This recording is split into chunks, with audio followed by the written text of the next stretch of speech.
welcome to episode 86 of the Space Policy Show. I'm your host, Jordan Bingham. Today, Senior Policy Analyst Dr. Mick Gleason from the Center for Space Policy and Strategy returns to the show to learn more about workforce development in the nation's defense space sector. The National Security Space Institute is the continual education component for the defense space workforce. Our guest today is Jonty Kasku-Jackson, the head of policy and strategy at NSSI. Let's go over to Mick to get us started. Thanks, Jordan. It's great to see you again. And it's my pleasure today to see Jonty Kasku-Jackson here with us. I've known Jonty for about 20 years almost already, and worked together with her on various projects over the past several years. And so it's great to have her today to talk a little bit with us about the National Security Space Institute and what the U.S. Space Force is doing for professional continuing education. But before we get into the weeds on that, I would first ask Jonty to introduce herself a little bit and give us a little bit on her background and what she's doing. Over to you, Jonty. Thank you, Mick. Good to see you again. Thank you for inviting me to be on your show. I look forward to this. I think we're going to have some really good conversation today. I started off way back when, in 19-something or other, as a young Air Force intelligence officer, where I got to be in Desert Storm and have the first space war actually occur while I was there. So I got to see a lot of that. I got out, went to law school, and then I ended up out in Colorado Springs at Peterson Air Force Base, working at Building 1 or Air Force Space Command, where I worked launch and range and those kinds of things.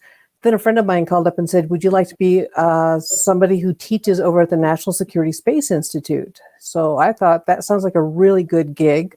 So in 2005, I went over to the National Security Space Institute, or the NSSI, and started off as an instructor, worked my way up, and now I am the department head of the Policy and Strategy Department for the National Security Space Institute. So I've been doing this for decades now. So yeah, it's been a really interesting ride so far. That's great. I always think it's so interesting to hear everybody's background and decades of space experience, because I've had decades of space experience too. And so it's I find everyone's unique backgrounds and how we've come together and strategy and policy and doing this stuff today. I think it's really interesting. So thank you for sharing that. But could you tell us a little bit about the National Security Space Institute? We call it NSSI if people here refer to as that. Could you tell us a little bit about the National Security Space Institute and what its purpose is? Sure. The National Security Space Institute exists to provide relevant and responsive education for space professionals. So those are our U.S. Space Force guardians, our airmen, sailors, Marines, soldiers. We provide that education to all of those, as well as some international students. So what we're trying to do is create visionary thinkers that can think about space, can think about how to integrate space into combat operations, but also how to integrate space into the pursuit of national interests, our security, our prosperity, and our values. So our job is to be that education arm for the continuing education. So the education that folks need as they're going through their careers.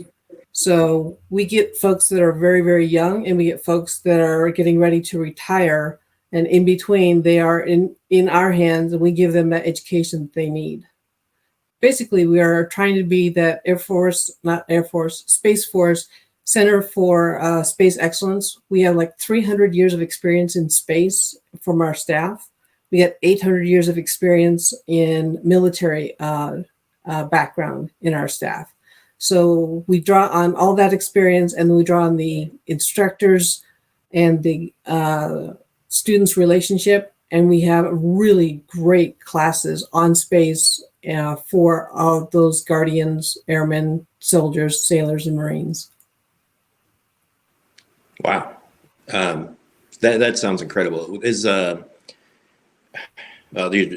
so much in there, but just all that experience. I mean, it really sounds like a great crown jewel of the Space Force, so to speak, to help with that visionary thinking that's needed going forward with the Space Force and where we go into the future.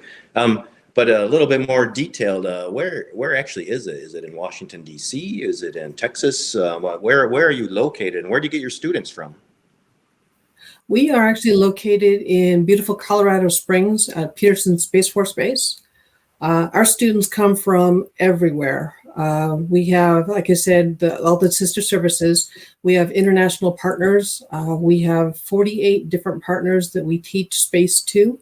So they come from overseas. They come from California, from Texas, as you said, Washington, D.C.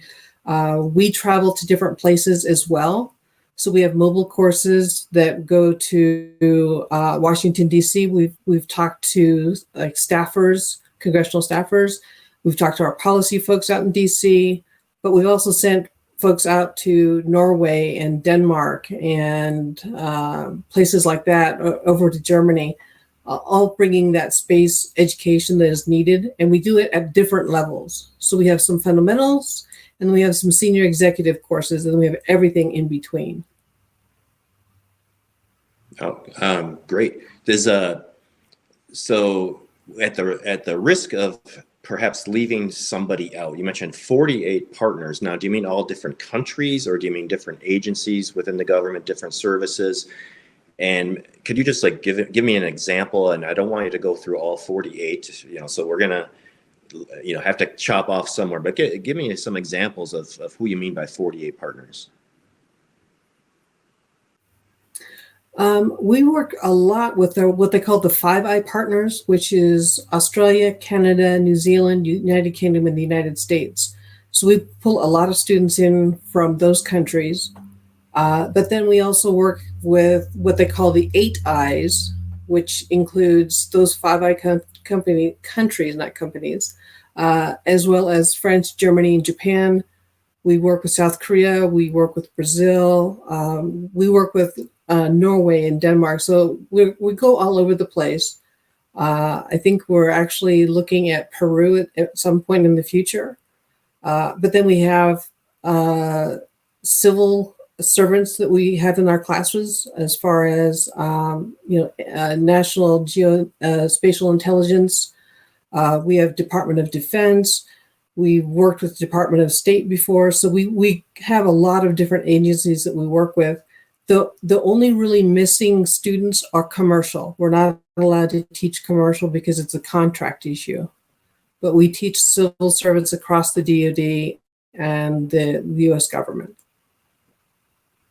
So since you brought up commercial, they maybe can't be students right now, but do you introduce in the curriculum a lot of information or education about the commercial contribution, so our government and partner nations understand what commercial can contribute? We do.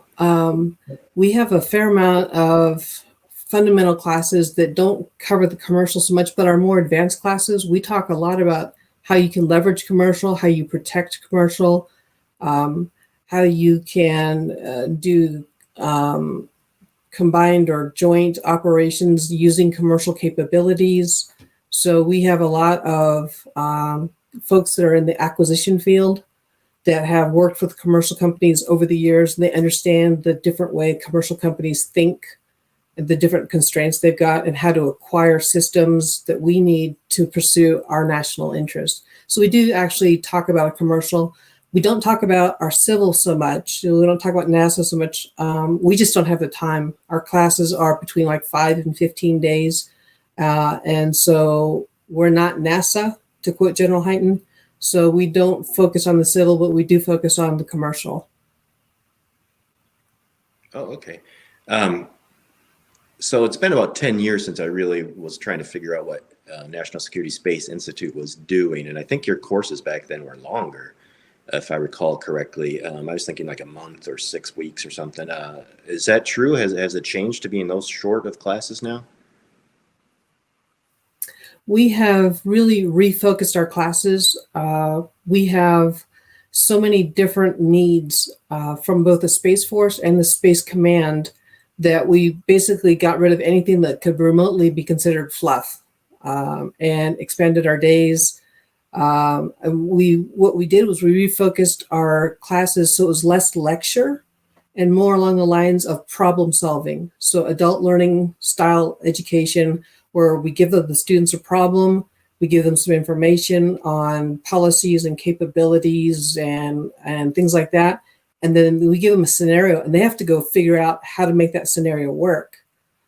Using whatever information they've got, they solve the problem. Sometimes our job is to say there's no right answer. There are many right answers, but there are wrong answers, and we guide them away from those wrong answers. But for a lot of it, they are no kidding figuring out real world problems. So we've condensed our classes in order to facilitate that. Well, that's great information, and I wish I could sign up for one of these short courses someday. It sounds really interesting. But just could you mention a little bit specifically? Is there some generic one of these problem-solving scenarios that you put the students through, just so I can get a better feel for what that means and what that entails? Sure.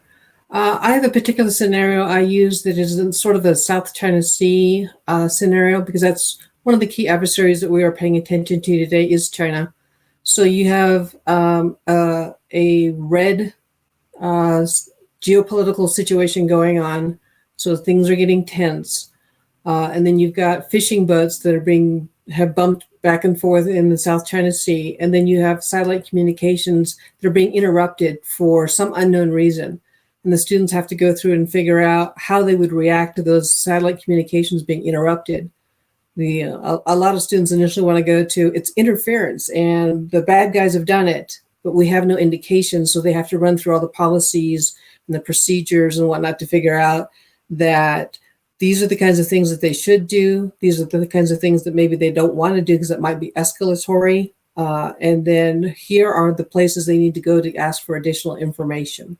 So those kinds of scenarios where we give them enough rope that they can facilitate problem solving or really haul themselves up short. Well, hopefully, it sounds like it's a great learning experience to get these students of yours to think through these complex problems, because that's really what's needed out there is people experience thinking through complexities, wicked problems, so to speak, as future and current senior decision makers. It's kind of stuff they have to grapple with every day. So it's great that you give them the opportunity to practice those mental muscles, so to speak, thinking about these things. I would like to circle back again to remarks from a few minutes ago. And once again, I'm basing kind of my knowledge base on National Security Space Institute on 10 years ago almost.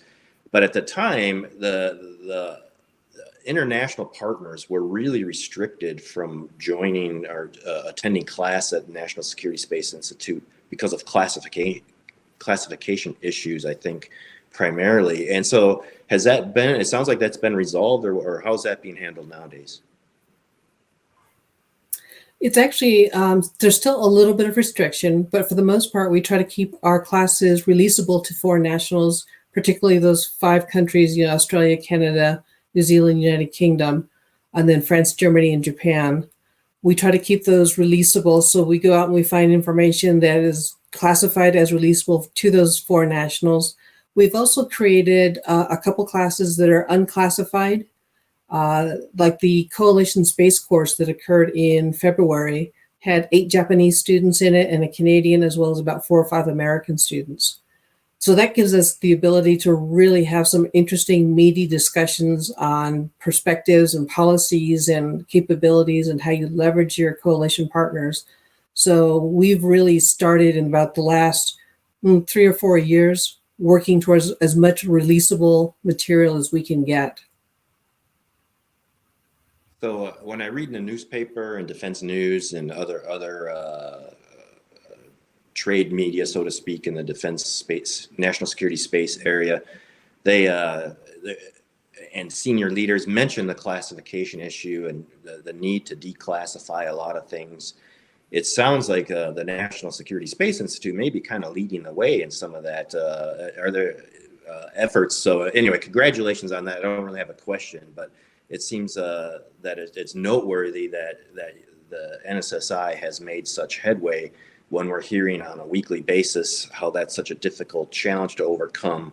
And I know it is a difficult challenge to overcome. So good on the leadership at the National Security Space Institute and the Space Force for making headway in that area.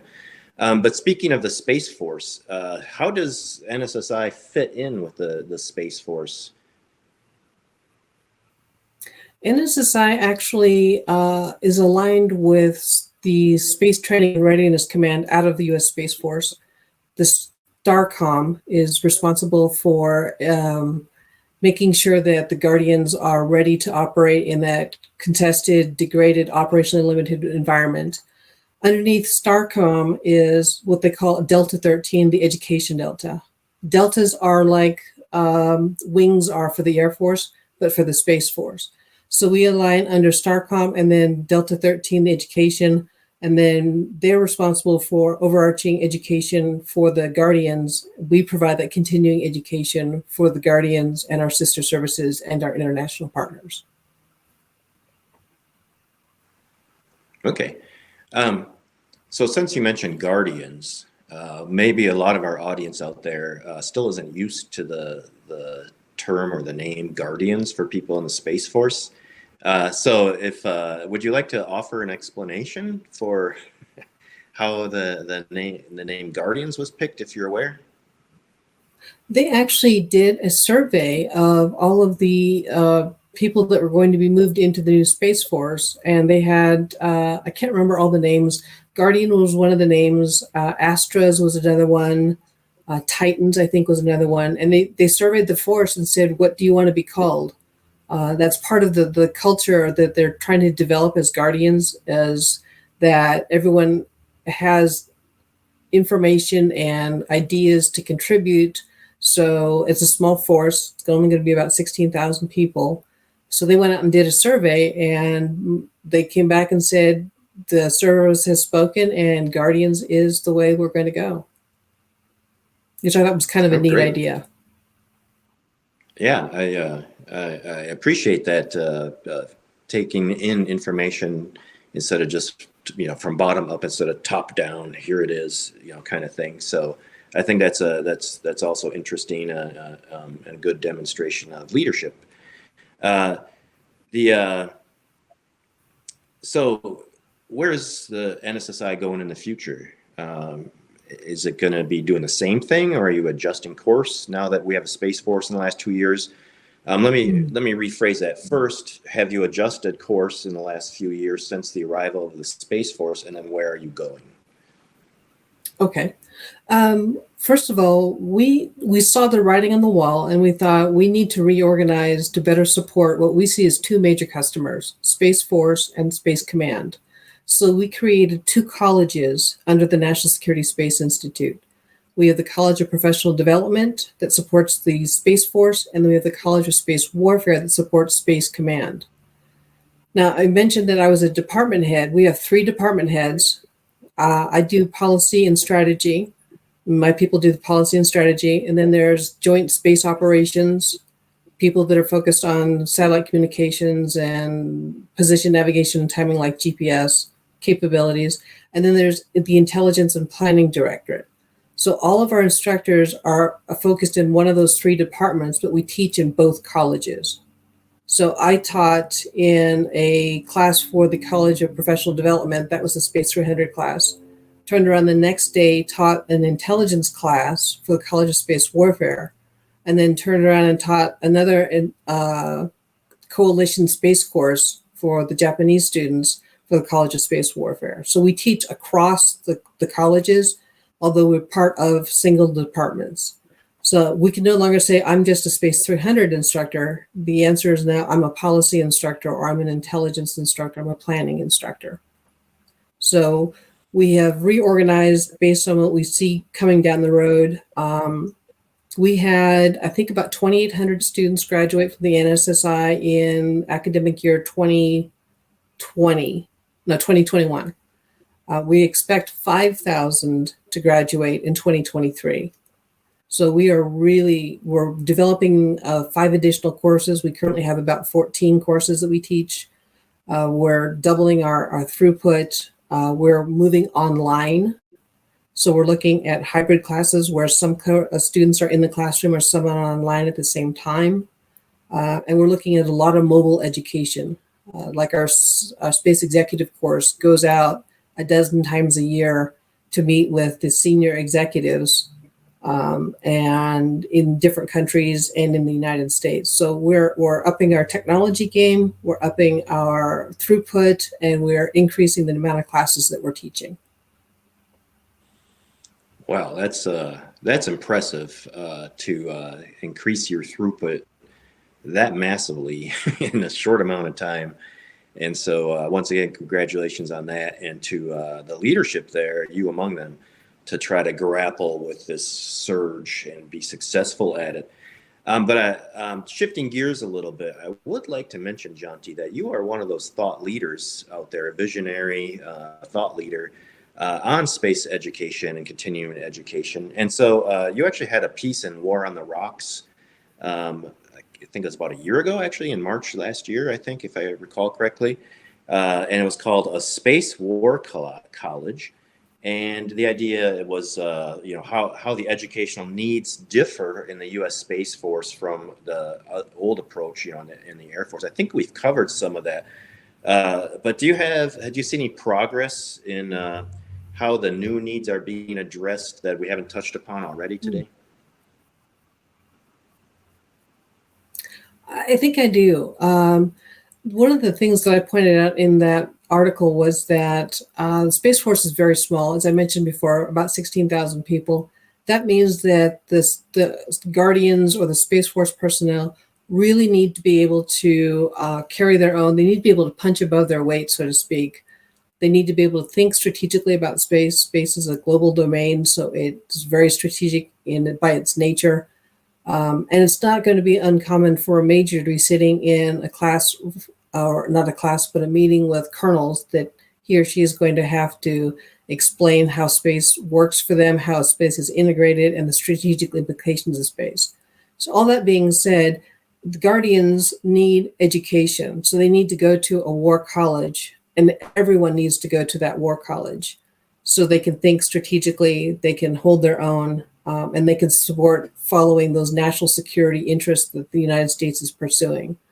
Now, the Space Force has got a professional military education talent management office that they're putting together an actual PME strategy, that professional military education strategy, which I understand is supposed to be being released fairly soon. In that strategy, they talk about the fact that we need a lean, agile force because we're so small. They talk about creating high-performance teams. They talk about things like creating additional allies and partners, and those partners can be commercial, civil, international, academic. So those Guardians can go ahead and tap into those partnerships in order to figure out how to punch above their weight. So I think there's been progress. I have not been part of those PME discussions. They've keeping that pretty close hold, but I think that they're addressing the issues and they're moving forward. So I'm really excited to see what they're going to come up with. Yeah, that sounds. Thanks for that explanation. There's so much going on. It's hard to believe still how much progress has been made. I'm just always amazed. And we're looking forward to your next War on the Rocks article that will update us on all of those activities once things further evolve. So let us know when that comes out, please. I would like to circle back, way back to the beginning of our conversation, if we may. And we talked about the international partners, but I'd like to talk about, Army and Navy and Marines, and if they're customers, or I should say students at the NSSI, and what kind of ratio they have, and are they going into the Space Force, or do they go back to their home service, so to speak? Could you just explain how that works? Sure. We have a number of students. I don't remember the specific numbers, but we have, like in the Space 300 class, there are 22 students. And we usually have 4 Army, 1 or 2 Navy or Marines that come in, and sometimes they go back to the Army, and sometimes they go back to transfer over to the Space Force. We typically have what they call the Guardian Orientation Course is for those inter-service transfers that are coming over from the Army, the Navy, and the Marines into the Space Force. They're teaching them what does it mean to be a Space Force Guardian, as well as things like how do I access my personnel records and things like that. But they bring a wealth of experience over to the Space Force, and it's part of it's orienting the students into the Space Force, but part of it is leveraging those same students so they can say, you know, from an Army point of view, this is how we did it, and this is what worked for us when we're integrating space, and we can take that as Space Force personnel and use that in the real world. So we have classes, and we have half a dozen out of 20 or so students are from our different services, but they bring so much to those classes, and then they bring that into the Space Force as well. So I think that's one of the wisest things we've ever done is actually create that inter-service transfer capability. So, some of my best assignments when I was active duty were working with joint officers and joint force. The wealth of experience and different perspectives made every day interesting and rewarding in many different ways. So if I understood correctly, for the inter-service transfers, people coming in from the Navy or Army or Marines, are they required to go to NSSI before they go to like their first assignment, or is it within the time of their first assignment in Space Force? How does that work? What they're trying to do is get the transfers over within 180 days of them transferring into the Space Force service. But they don't have to wait and then sit someplace at a desk doing nothing. They go and they do their mission, and as soon as they can get them into the class, we bring them over to the class. And that's one of the courses that we went from throughput of about 500 people to about 1,200 people expected. So we're trying to increase our throughput by using technology. So we have a blended or a hybrid class where we have 50 students in the class and another 50 online, asking questions, watching the presentations, listening to the presenters. And I think that one will be in June. We'll have our first hybrid class for our Guardian Orientation inter-service transfer students. Well, I'm really glad we've had you as a guest today because I've learned so much. My baseline of knowledge was from 10 years ago, and it's so out of date to throw all that out that what I knew from before. I'll just throw the floor open to you. One of the things I'd like to really emphasize is that we have this fantastic opportunity with our international partners. It was tough a number of years ago because we did have classification issues, and we still have classification issues we have to work around. But we have our partners are providing us information for our own NSSI courses, like our coalition space course. We had the French, the Germans, the Japanese, any number provide us information on their policies, their strategies, their capabilities to actually develop that courseware. So we've gotten to the point where we're not just providing things, we're actually leveraging things that our international partners are providing to us, because I think we've reached that point where we've realized that education together is important, and it allows us to create coalitions. It allows us to leverage capabilities. It allows us to mitigate weaknesses. And I think that's really important with the amount of space that we've got going on in today's world. So the fact that we have our coalition partners are willing to give us information, I think is a huge success story for the National Security Space Institute and for space in general. Once again, that's so much going on there. Congratulations to you, to the National Security Space Institute, to the leadership there, and all the people in the U.S. Space Force who are making all this happen so quickly. All these changes, that's really impressive. I think I've said that 10 times now, but it is. And so I just want to say it many, many times. A couple more kind of a little inside baseball questions, I guess, so to speak, is how do you get your, for lesson plan development, how do you get your requirements on what you should be teaching from the Space Force And is that different than when you were supporting Air Force Space Command? Things have changed quite a bit. We get requirements. There's a formalized process that we go through, and we create a resource estimate and a requirements document and all that. Many times it starts off with an organization like Space Force or someone in Space Command J2 or J7 or J5 coming in and saying, I need my people to be better trained, better educated on the following subjects. Go build me a course. We could do that under Air Force Space Command because we had very limited resources, limited requirements. Now we've got like 4 or 5 different courses at a time that people want us to make. So we've created an actual process where you go to our website and you can click on, I want a mobile course. I would like a course development. Because Space Force has different requirements than Space Command, and Space Command tends to have very short time frames that they're thinking, because it's kind of like a duck paddling. We do our job very well, so it looks like it's just an easy thing for us to throw a course together. But we have to go through and figure out, what do the customers actually want? What are their actual requirements? What do they want the students to be able to do? And then we need to do things like, well, how long?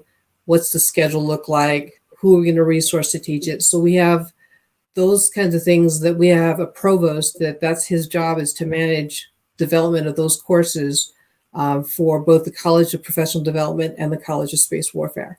So it's gotten into a fairly involved process, but we've actually got a process now, and you can no longer just email the NSSI and say, can you build me a course? There's an actual process you have to go through.